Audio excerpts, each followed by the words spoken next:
Hey, it's Mark. So this week is Steam Next Fest, which is an online festival for upcoming games where everyone gets to show off the demo for their next project.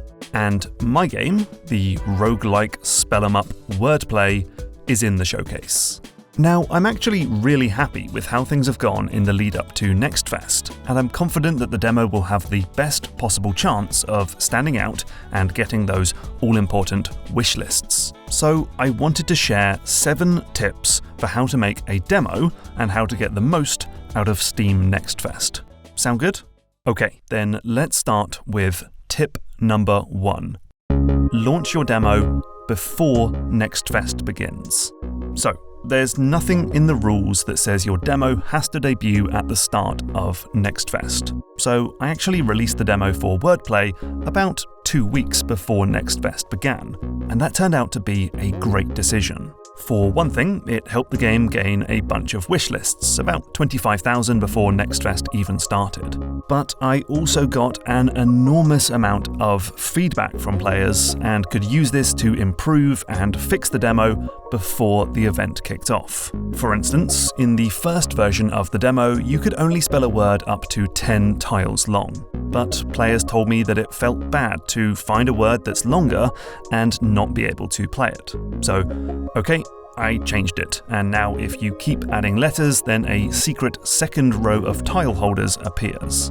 Players also found it annoying to get into the shop screen and not be able to see the letter bag or the letter grid. So I added buttons that let you open the bag or peek behind the cards to see the game board. I also added the ability to break glass tiles after making them, and a way to sort the letter grid into alphabetical order, plus I fixed loads of bugs.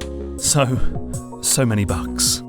So remember, you only get one chance with Steam Next Fest, and if you want to put your best foot forward, release your demo in advance in order to find and fix the biggest issues before the event goes live. Tip number 2 is to show enough, but not too much. This is a tricky one to get right and will change for every game, but the basic premise is sound. So, for instance, the demo for Mind Over Magnet was way too short.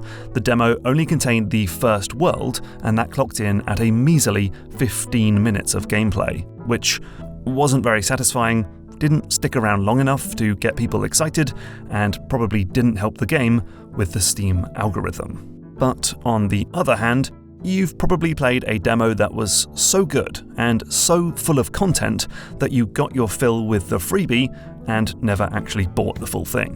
So you want to aim for something that will show off why the game is fun, and even give players a reason to play the demo multiple times, but you also want to leave a lot out for the full release. So in Wordplay, I found a pretty good balance. The demo has about 25 perks, which is enough for strategies and synergies and replayability, but is a long way off the full game's 120 perks.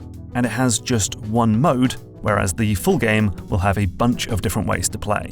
You can then test whether your demo is long enough by checking the median time played stat in Steamworks. You should aim somewhere between 30 and 90 minutes. Wordplay is bang in the middle, with almost exactly 1 hour of median playtime.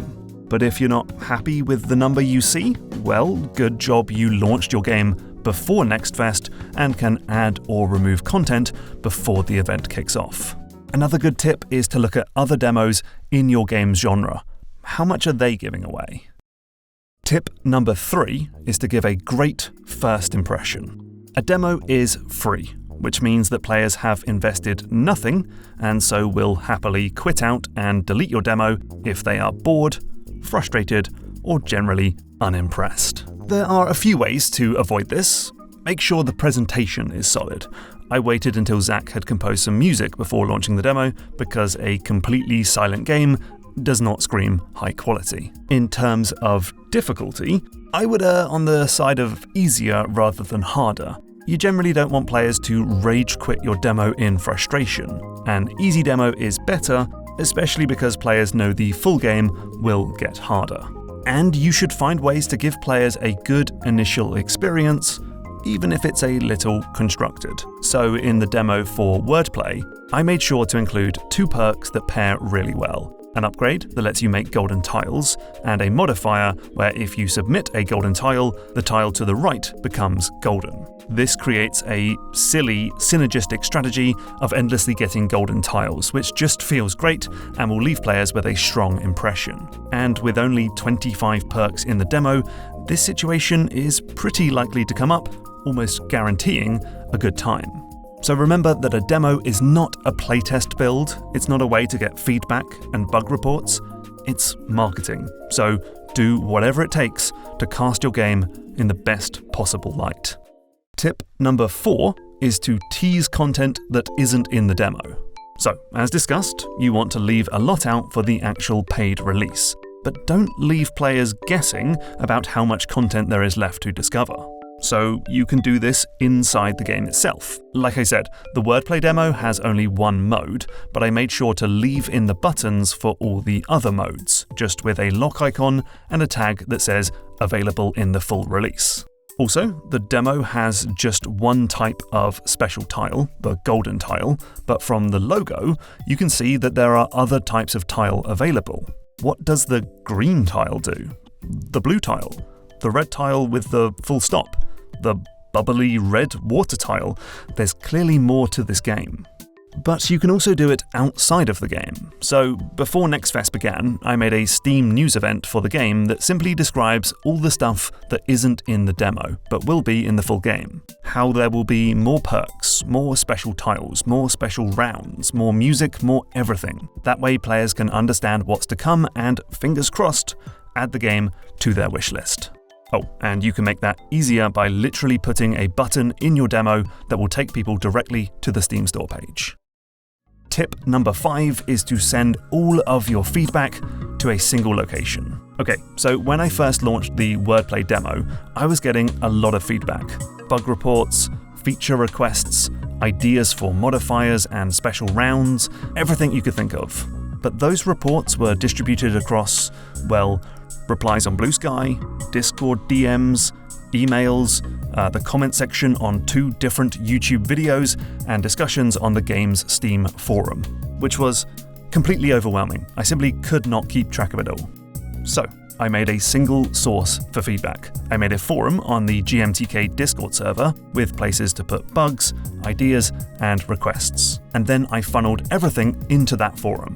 I made a pinned post on the Steam forums telling people to go to the Discord server. I put pinned comments on the YouTube videos with the same info, and I even put a report an issue button into the game, which loads up a page linking to the Discord server. Now I can more easily track these issues and reply to them. Though the most common piece of feedback was not a bug or a feature request.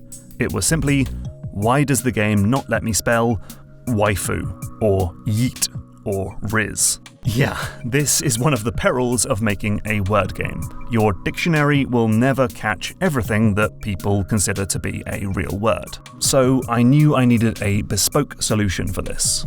For starters, I added a tutorial that appears the first time you spell an invalid word and explains that proper nouns like countries and companies aren't accepted.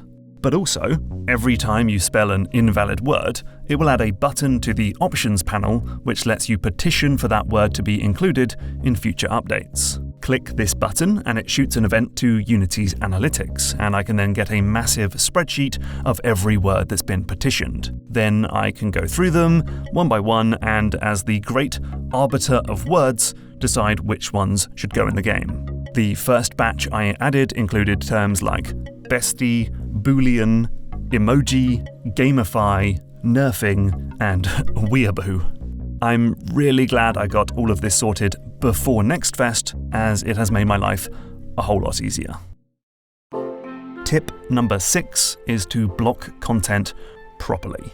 Okay, if you're making a demo for a game, sometimes the easiest thing to do is to just upload your full game build, but block access to the stuff outside the demo.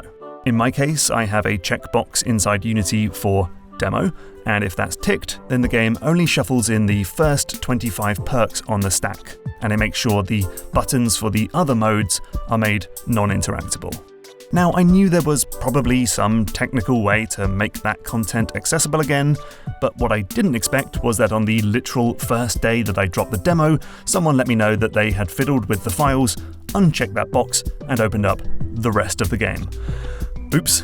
So from the next patch onwards, I made sure that the demo files only contained 25 perks and 1 round, meaning that there was no way to restore the rest of the content.